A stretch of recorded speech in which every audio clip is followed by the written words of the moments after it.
Johnny's defense modifier value has been decreased, thus decreasing the damage he takes. Previously, this sequence did 100 damage to him.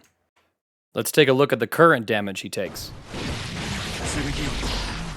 95 damage, so a loss of 5 damage overall for Johnny. With these changes, Johnny has the 7th highest effective health in the game, something I think is crazy for a character who largely revolves around unreactable set play mix-ups with an unreactable dash.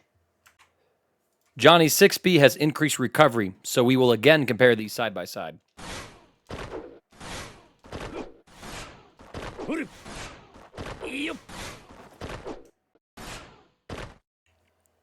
It's fairly noticeable, but again, this is to standardize the recovery across the entire cast, making 6Ps more reliably whiff punishable. The biggest change to Johnny in this patch is to his Modifier properties.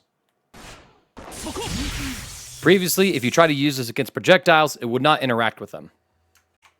And now, it actually negates projectiles. This is a really good buff for Johnny against characters that want to zone him out using their fireballs. If Johnny's close enough to you to land a misfire and you try to zone him with a projectile, you're asking for a world of hurt.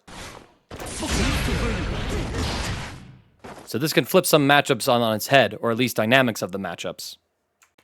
Johnny's Ensenga does more damage. Previously, this did 33 damage. And now, it does a whopping 60 damage, incentivizing Johnny to utilize this more in his combos, while also making it a better combo starter whenever he uses this to throw crush somebody. There's not much to talk about with Johnny in this patch as he's barely gotten any changes, although all the changes he did receive are largely nerfs outside of a universal system mechanic nerf in the form of 6P. He's been a strong character ever since his last round of buffs that made his dash 15 frames, basically giving him unreactable movement towards the opponent, as well as something else to solidify his high mix-up, high damage playstyle overall. Johnny's certainly a high-tier character within this patch of Guilty Gear Strive, one who benefits from the overall pace of the game being as slow as it is, and being one of the tankier characters because of that element.